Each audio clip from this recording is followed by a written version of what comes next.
did that. I read it somewhere. It must be true. He had letters after his name, the guy that said it. This is the Nazca lines in Peru again, on the Nazca Plains. There you have a situation where in the ancient world they scored away the top surface to reveal the white underneath.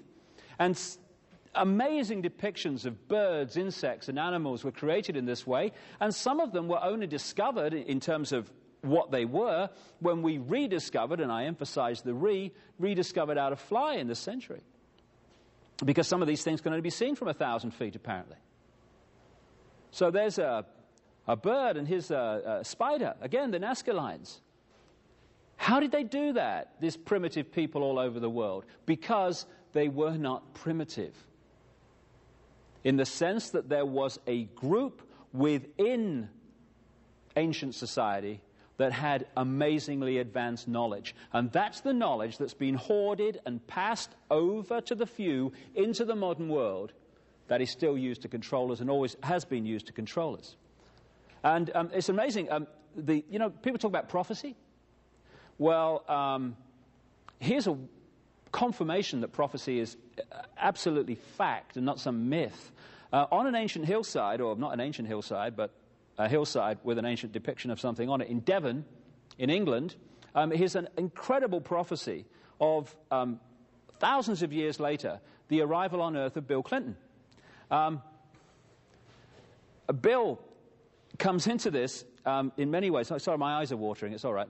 Cameraman's looking a bit pale as well. But Bill Clinton, again, President of the United States, as we'll see, all this stuff about, Monica Lewinsky and all that stuff is absolutely obscuring what Bill Clinton's really involved in and what he's really connected to. Because, again, we're watching day after day a smokescreen and an illusion behind which the truth is.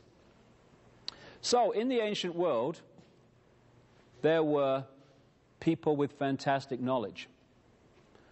Where did that knowledge come from?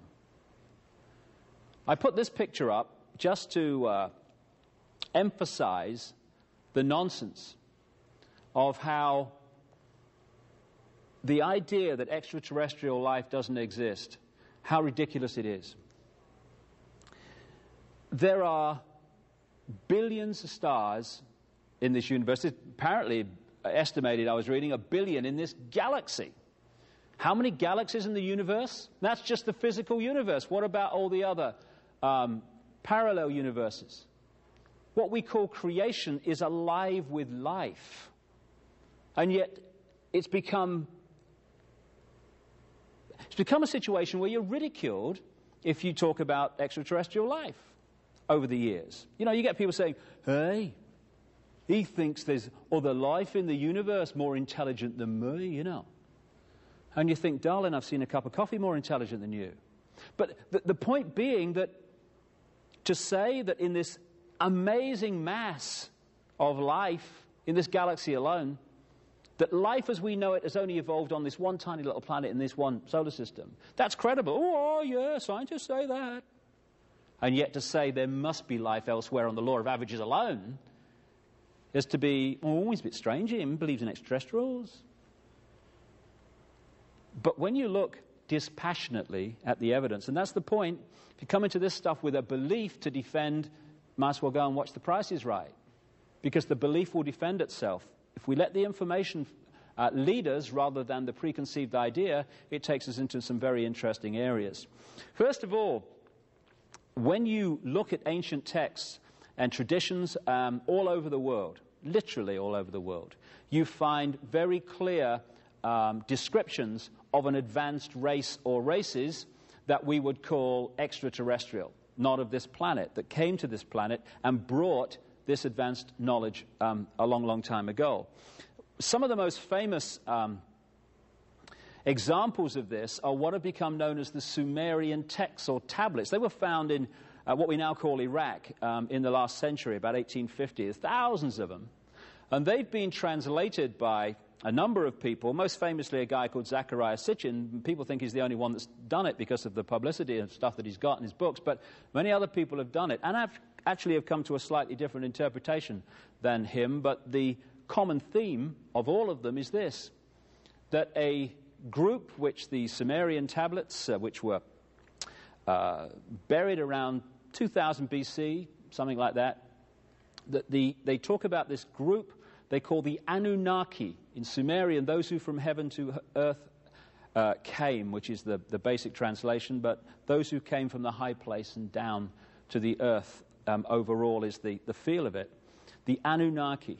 And when it talks about these Anunnaki and the tablets and stuff, here's an example of just one of the so-called cylinder seals that were found among them, depicting various things. There are some remarkable points and areas of text and evidence that you can see.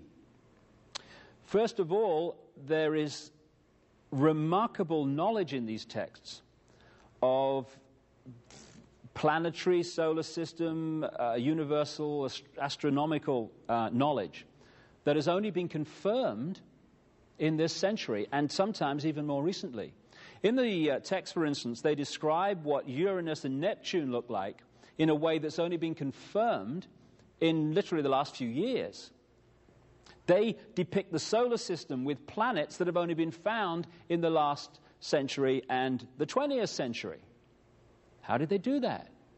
What they say is the knowledge was brought by this Anunnaki. But it's more than that, because it talks in some detail about how this Anunnaki interbred with humanity, creating a hybrid race. And you find this theme all over the world. You find it in Genesis, in the Bible, which is a rewrite, when you do the research, of the Sumerian stories.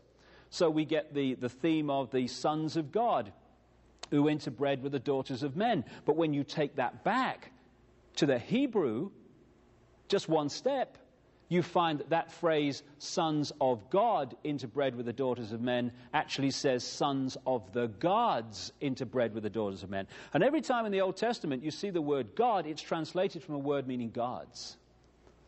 And it's clear to me that we have been misled and we've misunderstood the difference between the gods, symbolically extraterrestrials in the ancient world, and God, which is all consciousness, all energy, everything that exists.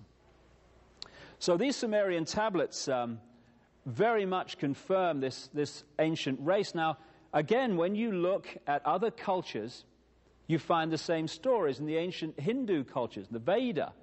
The Vedas, their ancient holy books, you find descriptions of the gods flying in flying machines, which we would call aeroplanes or UFOs or flying saucers, whatever.